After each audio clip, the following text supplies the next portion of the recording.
let him. Yourself up today. Yeah, you're really feeling yourself, my man. I like it. We haven't been in the I think studio. your last comment was. We haven't been in the studio in a Yeah, month but and mine's a like half. always clearly facetious and joking. I think you're serious is the concern I'm here. not serious. I'm not serious. I love you, man. Love you too, but I don't see how it has to do with the. You're very serious right now. Well, welcome back to another episode of the Rick and Danny Show. That was a whirlwind. Yeah, we gotta Is that thank. the name of the show? It is. Yeah. Thank God we have a special guest today because I think Danny and I need a timeout from each other. But no, we have blessed We've to barely have seen each other. Dr. Chapman here. Dr. Chapman is our newest addition to the Radiation Oncology Department here at Cancer Specialists in North Florida. So Dr. Chapman, welcome, and just tell the audience a little bit about your experience, your background, and how I convinced you to come up here. So I'm Bhavana Chapman. I'm originally from the Tampa Bay area. Was out of state for a couple of years and did residency in Houston with the wonderful Dr. Deegan. So that's one of my connections to CSNF. Okay, very good. I know Dr. Cassidy from when I was a medical student. He was my lovely PGY2 that taught me the ropes. Very from good. Emory. That's giving me a lot of credit I don't deserve, but sure. Very cool. And then I was in Melbourne for the last year or so and then relocated up here to help open up the Riverside location. Great. Yeah, so we just talked on a previous episode about how this week actually is the first week we've started treating patients there, which is extremely exciting. It's been a lot of effort and in no short part thanks to Dr. Chapman's efforts as part of that to help get that up and running. So it's got to be pretty exciting. It's very exciting. Our physics and engineering team has been working around the clock. So they're excited to finally beam on, which was Monday. And then we did our first CT simulation yesterday. Nice. So Great. things are rolling. Nice. Yeah, and I guess the plan is, right, we're starting at a low number, slowly adding more on beam as the machine kind of gets going and the workflow and everything else. So. And you are the primary one seeing consults at our new Me center, and Dr. correct? Salome. And you and Dr. Salome, So okay. we're tag teaming it, making sure at least one of us is there every day. Okay, great. Great. It's going well. Yeah, should be great. And I know part of what I think you got stuck showing up on the podcast to talk about today is Brain Lab, which is kind of one of the new bells and whistles we've added on to the Electa machine over at Riverside. So I guess just kind of give us and the audience sort of a 10,000-foot overview of what Brain Lab is and why you're excited about it. Yeah, so Brain Lab is Brain Lab and Exact Track Dynamic. They are a type of onboard imaging that we use for our radiation delivery.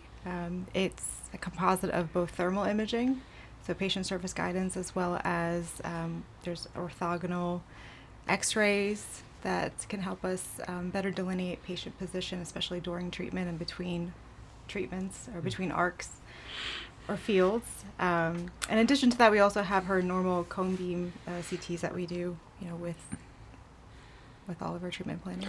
Yes, I mean, basically the way to think about it is if a patient comes in, they get set up for their treatment, whether that's wearing a mask if we're treating the head and neck region or the brain or a vac lock or basically I like to call it a bean bag that's molded to them. If we're treating, in the chest or the abdomen, something like that, we can set them up. It used to be back decades ago, they could only verify things externally. So you would have marks on the patient and the patient would get on the table and you would line up to different lines and lasers and things in the room to make sure patients were lined up okay.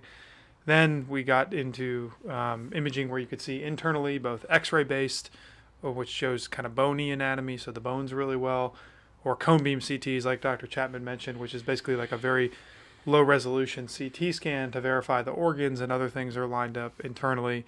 And what she's saying is with this new system, Exact Track and Brain Lab, it's kind of, you have now another two really extra steps of monitoring, both surface guidance from heat, so thermal, and then also that allows you to track things both during the treatment, so as the beam is on, and then also in between different beams or different arcs, you can monitor and make sure the patient hasn't moved. So even if they look good, you treat one of their arcs, let's say they have two arcs, but they move somehow after that first arc, you'll know it before you start the second treatment. And the image acquisition is really fast. So we're able to get those images really quickly, and then it doesn't interrupt patient treatment. But the whole idea of it is to both be precise, with what we're treating, and then to also, it's another way to reduce potential side effects from radiation because we can narrow our margins to still protect all the healthy tissue. Mm-hmm. I assume there's data to support the use of this expensive machine, I assume. Yeah, I mean, Brain Lab's been at it for a while, so they have, a history of, doing great research. So. Great. So less toxicity, more precise treatment. Sounds like a great deal. Yeah. I think once the workflow's in place, it definitely makes a huge, difference. I mean, I think it also allows of things we can treat. How high of a dose can we treat to? So it's not just the, ability to target better. It's part of it, but it's more just kind of gives us as a radiation oncologist a little more comfort when we do certain kind of, higher energy, high dose, more ablative type treatments. And this is anywhere in the body that it's mapping out those. Yeah. So the nice thing about it is locations. it's not just cranial; it's the whole body. So it's Very a pretty versatile system. So they're coming over to CSNF next week to go through, some demos, as well as we have some real patients that, agreed to participate with some of the training. That's exciting. Very good. Yeah. Very good. Is this something fairly new, or how long's it been out for?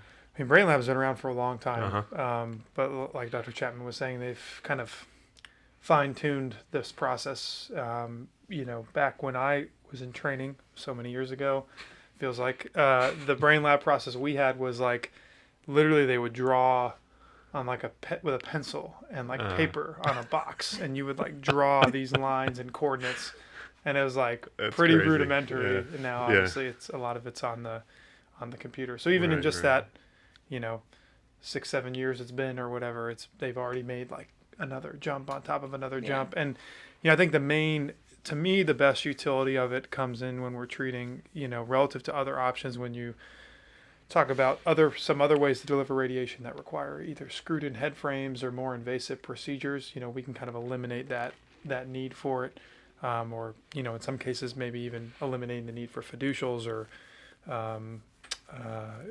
other things that are sometimes are a little more invasive. So a lot of our patients, especially those who have an option of another treatment modality and they want to get radiation because their preference is to do the least invasive thing possible, it's just another tool in the toolbox to hopefully allow us to do that. So you use it for select cases then? You kind of pick which cases it's most suitable for? So we can use different parts of the technology for different things. Like, for example, for breast cancer, we like to treat a lot of our patients with them holding their breath. So it helps them, lower their heart and lung doses using that technique. So for breast, they have a separate deep inspiration breath hold, surface guidance that would be very helpful to use. Whereas, the utility of using the exact track component or the orthogonal x-rays from different angles, that's really great for sometimes our stereotactic and brain treatments. Right. But it's overall very user-friendly. Like I used to do consulting for them. You shouldn't edit this part out. But they've done, they get Tell a lot more. of, No, I'm just they get a lot of physician feedback. In fact, like even when I was using it, did stuff for them, they would just set a timer of like 20 minutes, like figure out how to, how intuitive is the system? Can you contour? Can you compare plans? Can you, when you're at the treatment console, how easy is it to pull up images? So they're continuously improving, how we can integrate it into our workflow. Well, in terms of it, doesn't sound like it's it's not a new form of radiation that we're giving, or a different necessary technique, but it's making the techniques we already give safer and more effective, maybe. Yep, exactly. Right? Definitely allows us to be more precise and to increase our workflow to even, make treatments a little faster. Well, that's a good thing for patients. Yeah. Less time waiting around or getting their treatments. So that's in and out, and that way could live their life outside of the clinic and not have to worry about being there too long when they're coming in Monday through Friday a lot of the time. Exactly. For their treatments. They spend a lot of time in our department. So. Right. So, but we're big nerds in radiation oncology, so whatever new tool we can get, we want to use it to its maximum. and learn about it. That's what makes it I like to fun. play with toys. Yeah. Very good. It sounds Very like it's fun a toys. company that, it's fine tuning the technology, and they're even coming out with new, I guess, add-ons or things that the technology can, have future kind of tweaks that make it even better. Yeah, definitely. So that's good. Yeah. Yeah, it's exciting. And so is this different than other things on the market? Like, this connects right with the machine, right? Is that different from kind of... I think it has definitely more bells and whistles than some of the other onboard imaging techniques out there. It's a little bit more versatile, especially in the community. When we treat all kinds of patients, different types of tumors, so we have the ability to apply all this tech to, all the patients that we see, rather than having one tool for one type of cancer. Mm-hmm. See, told you. She's like a much better version of me. That doesn't take much. All right, listen. I didn't say the bar was high. I just said the bar. She cleared the Have you guys bar. had Deegan on the show before? We have not. I No, don't think. Deegan doesn't show up. Hey, bro, I ain't got time for that podcast. Did we can invite him call once? We might have invited him. I'm not sure.